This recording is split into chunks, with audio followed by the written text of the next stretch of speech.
ఇలాంటి డెసిషన్ తీసుకున్నాడు? తన గతం ఈ రోజు కాకపోతే రేపు గుర్తొస్తుంది. ప్రాణం పోతే మళ్ళీ వస్తుందా? గోపి! గోపి!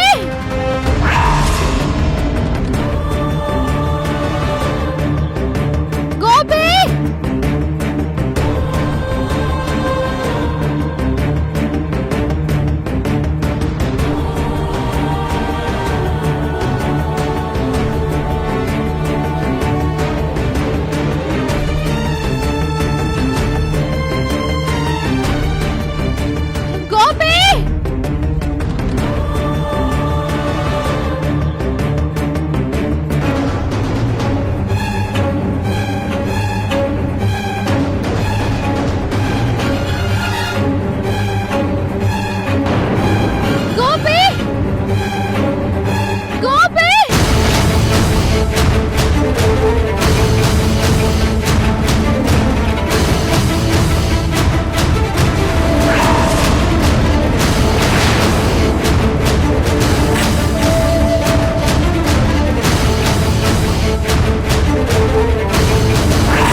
నీకు బుద్ధి జ్ఞానం ఉన్నాయా?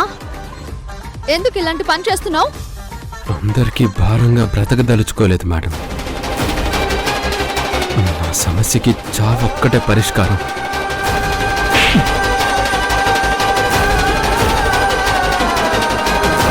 లోకంలో ప్రతి సమస్యకి చావొక్కటే పరిష్కారం కాదు. అదే పరిష్కారం అయితే లోకంలో సగం మందికి పైగా చచ్చిపోయేవాళ్ళు.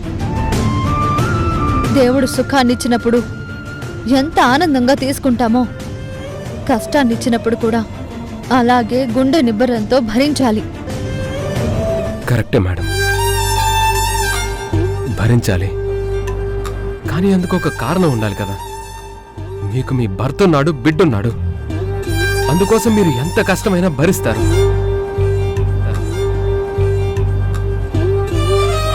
అలాగే సృజన మేడంకి ఒక కుటుంబం ఉంది. కానీ నాకెవరున్నారు మేడం? నేను గెలిచినా సంతోషించే వాళ్ళు లేరు. నాకేమైనా పట్టించుకునే వాళ్లే లేరు.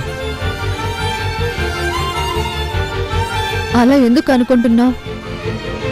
నీకోసం ప్రాణం ఇచ్చేవాళ్ళు మీ వెనకే ఉన్నారు.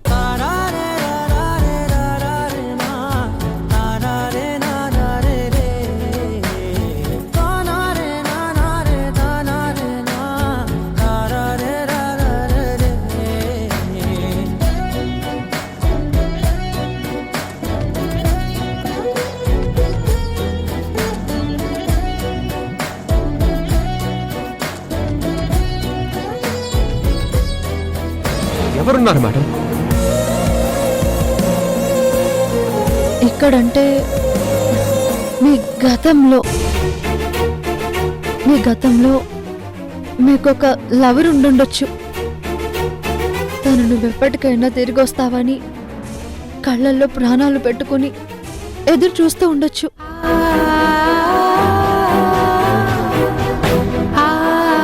నువ్వు చనిపోతే తన పరిస్థితి ఏంటి? నువ్వు లేకుండా తను బ్రతుకుతుందా? ఆదిత్య మౌర్య గారు సృజన నిన్ను మామూలు మనిషిని చెయ్యాలని ఎంతగానో ప్రయత్నిస్తున్నారు. నీ లెటర్ చదివి సృజన ఎంత కంగారు పడిందో తెలుసా? నీకేదైనా సమస్య ఉంటే సృజనకి చెప్పు, లేదంటే నాకు చెప్పు.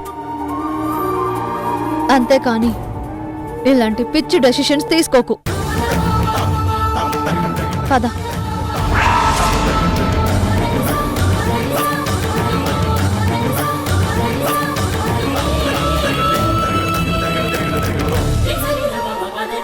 ఏంటి మేడం ఇక్కడికి తీసుకొచ్చారు?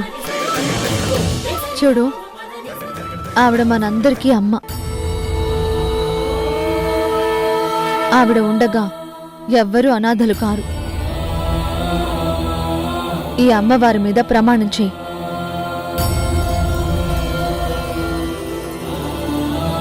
ఎందుకు మేడం? ఇంకెప్పుడు ఇలాంటి పిచ్చి పనులు చేయనని ప్రమాణం చేసి చెప్పు.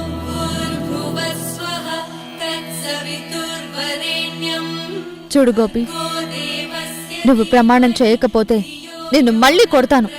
ఏంటి మేడం మీరు మాటి మాటికి కొడతానంటున్నారు? సరే, మీకోసం ప్రమాణం చేస్తాను. ఇంకెప్పుడు ఆత్మహత్య ప్రయత్నాలు చేయను.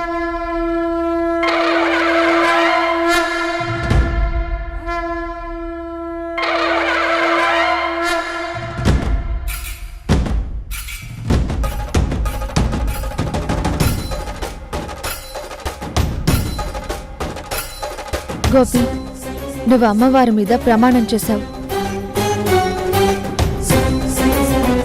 ఎవరో ఏదో అన్నారను, నీకేదో కష్టం వచ్చిందను మళ్ళీ ఇలాంటి పనులు చేయకూడదు.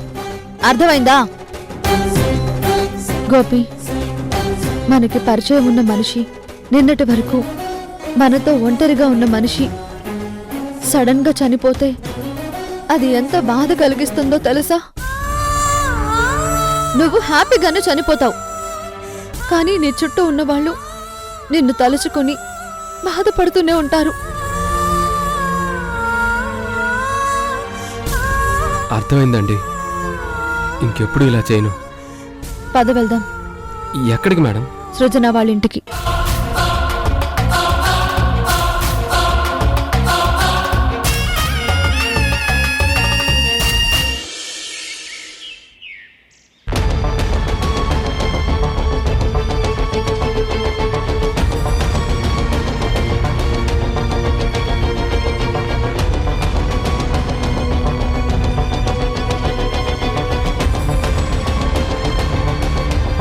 అసలు గోపికి ఇంత విరక్తి ఎందుకు కలిగింది?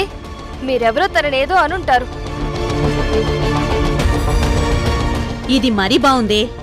నువ్వు ఎవరెవరినో తీసుకొచ్చి ఇంట్లో పెడతావు. మేం వాళ్ళకి రాచ మర్యాదలు చేయాలి. చెయ్యకపోతే వాళ్ళు చచ్చిపోతామంటారు. నువ్వేమో ఇలా మాటలతో మమ్మల్ని చంపుతావు.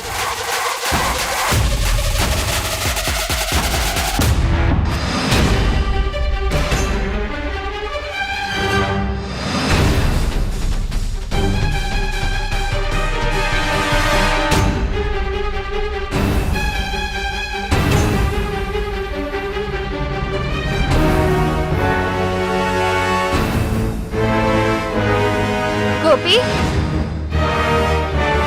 గోపి, ఇలాంటి డెసిషన్ ఎందుకు తీసుకున్నావు? నీకేమైందోనని నేను ఎంత కంగారు పడ్డానో నీకు తెలుసా?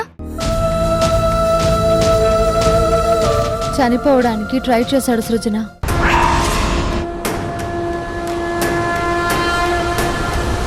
లాస్ట్ మూమెంట్లో నేను చూశాను కాబట్టి సరిపోయింది, లేకపోతేనా?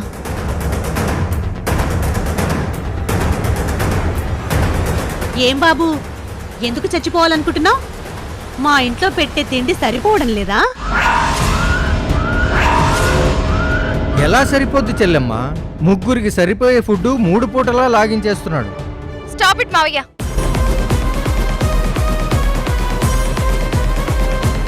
అసలు అతను ఎంత బాధపడకపోతే ఇలాంటి డెసిషన్ తీసుకుంటాడు? అలాంటి వాడితో ఇలాగేనా మాట్లాడేది?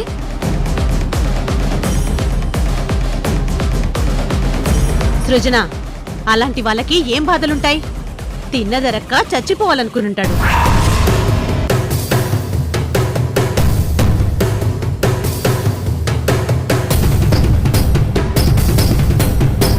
చెప్పు గోపి, నిన్నెవరైనా ఏమైనా అన్నారా? లేదు మేడం, నన్నెవ్వరూ ఏమీ అనలేదు. ఒట్టిది సృజన. మీ అమ్మ మా ఆయన గోపిని ఎప్పుడు ఏదో ఒకటి అంటూనే ఉంటారు.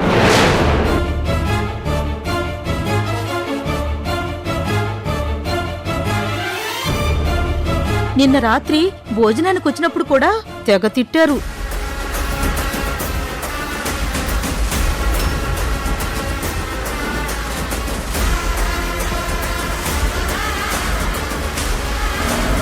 నువ్వు ఆపవే.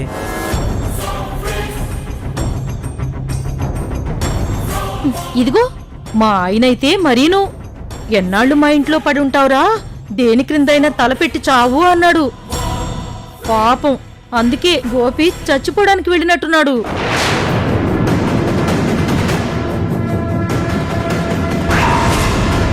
ఏం మావయ్య అన్నావా? అన్నాడే. మీ మామయ్య కాదు, నేను అన్నాను. దీన్ని ఎంతకాలం ఇంట్లో పెట్టి పోషించాలి? వాడేమో గతం మర్చిపోయానంటాడు, నువ్వేమో అది గుర్తొచ్చేదాకా వెళ్ళొద్దంటావు. ఇలా ఎంతకాలం? మీ భర్తను కాపాడడం కోసమే అతను యాక్సిడెంట్ పాలయ్యాడు.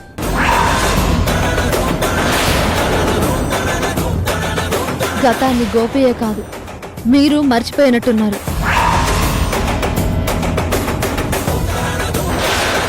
సృజన, చూసావా ఎలా మాట్లాడుతుందో?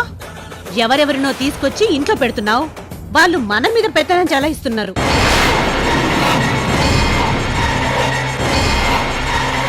Stop it Ahalya.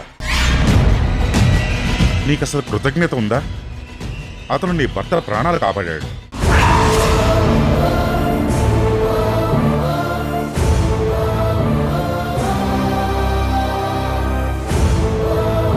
దానివల్ల తను ఎవరో ఏంటో కూడా మర్చిపోయాడు. ఒక రకంగా మన వల్లే తన జీవితం నాశనం అయింది.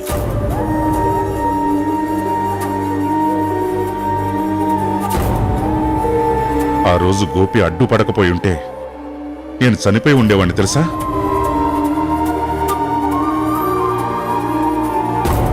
అందుకని వాణ్ణి జీవితాంతం పోషిద్దామా? 1,00,000 ఇచ్చి పంపిస్తే సరిపోతుంది కదా.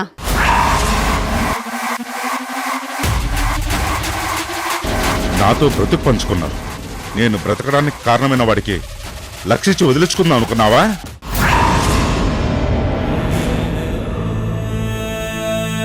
ఇదే ఇంకో ఆడదైతే తన పసుపు కుంకుమలు కాపాడిన వాడిని దేవుళ్లా కొలిచేది.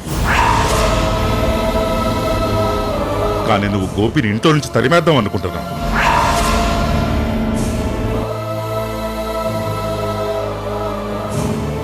బావా, నువ్వు మరీ ఎమోషనల్గా ఆలోచిస్తున్నావు. ఎంత ప్రాణాలు కాపాడినా వాడిని లైఫ్ లాంగ్ తేరగా మేపాలా ఏంటి?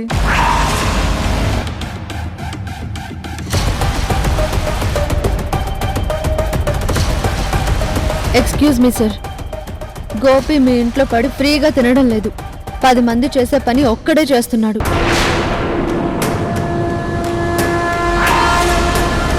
మీరు అతనికి జీతం ఇవ్వడం లేదు, తిండి మాత్రమే పెడుతున్నారు.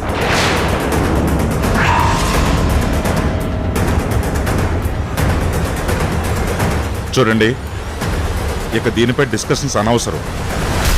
గోపి ఇక్కడే ఉంటాడు.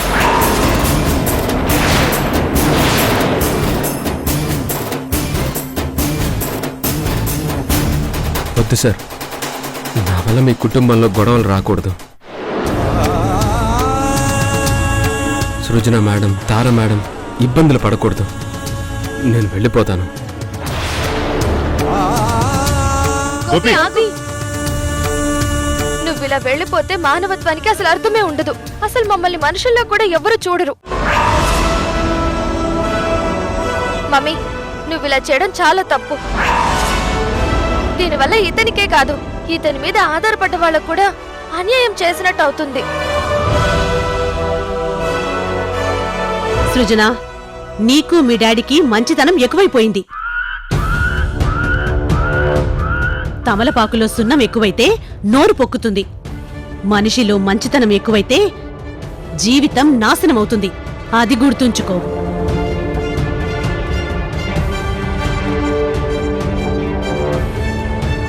చాలే, కాపండి.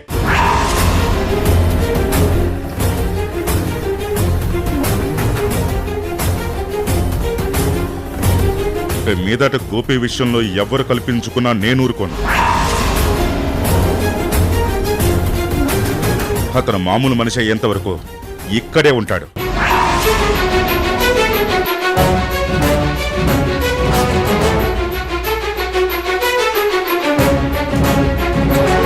గోపి, నీ వల్ల నేను గాని తార గాని ఏం ఇబ్బంది పడ్డం లేదు. నువ్వు దాని గురించి ఆలోచించుకో. నీకేదైనా కష్టం వస్తే నాకు గాని తారక్ గాని చెప్పు, అంతేగాని ఇలాంటి పిచ్చి పనులు చేయకు. విన్నావుగా గోపి, ఈ ఇంట్లో నీకు ముఖ్యం సృజనే. తను తప్ప ఎవరేమన్నా పట్టించుకోకు.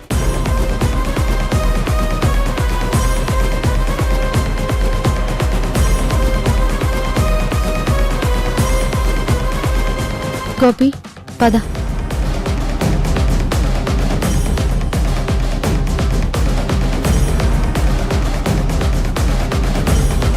సృజన, మీ మావయ్యకి కోపం వచ్చినప్పుడు సొంటి కాఫీ తాగడం అలవాటు కదా, వెళ్ళిచ్చొస్తానే. ఆ? డాడీ, మమ్మీ అసలు ఎందుకింత స్వార్థంగా ఆలోచిస్తుంది? అది ఎప్పుడు అంతేనమ్మా.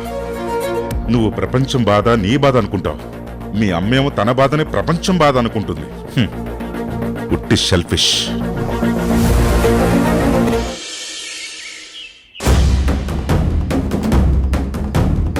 దీన్ని ఎంతకాలం ఇంట్లో పెట్టి పోషించాలి? ఎవరెవరినో తీసుకొచ్చి ఇంట్లో పెడుతున్నావు, వాళ్ళు మన మీద పెత్తనం చలాయిస్తున్నారు. నా పరిస్థితి ఎందుకు ఇలా అయ్యింది? గోపికి గతం గుర్తుకు రావడం లేదు. గతం గుర్తొస్తే అందరికీ నేను తారాని కాదు కాంతారాని, వికాస్ నా భర్త కాదు అని చెప్పేసేదాన్ని. గోపిని తీసుకుని ఇక్కడి నుంచి వెళ్ళిపోయేదాన్ని.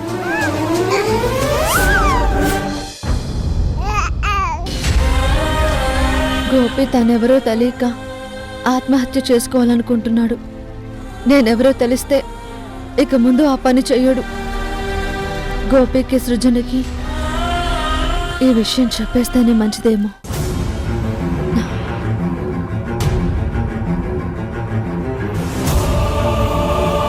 ముందే విషయం వికాస్కి చెప్పాలి.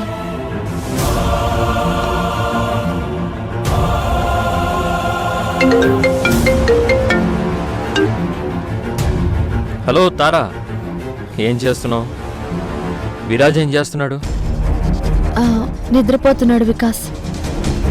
నీతో ఒక విషయం చెప్పాలని ఫోన్ చేస్తున్నాను. ఏంటిది? అక్కడ ఏదైనా ప్రాబ్లమా? అలాంటిదే.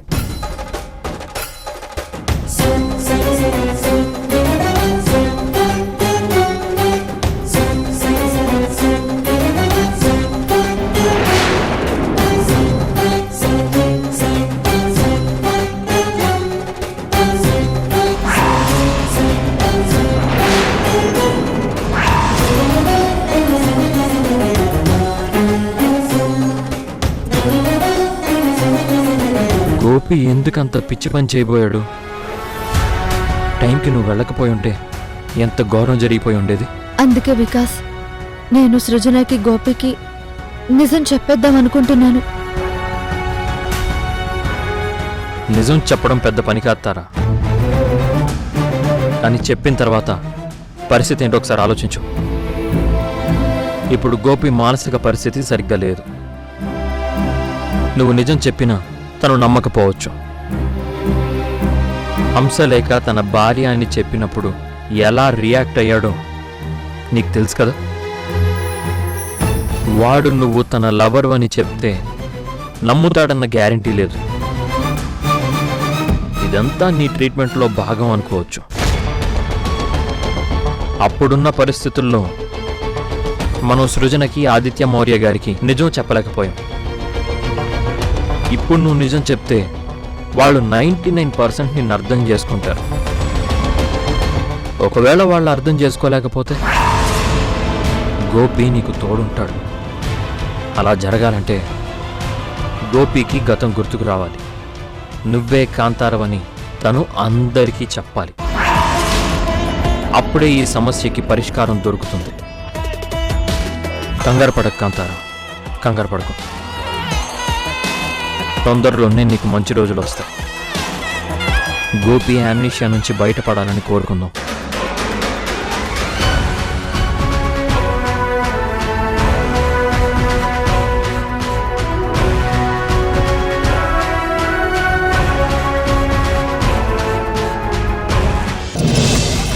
నా కూతురు నా మాట వినాలంటే ఇలా చెయ్యక తప్పదు.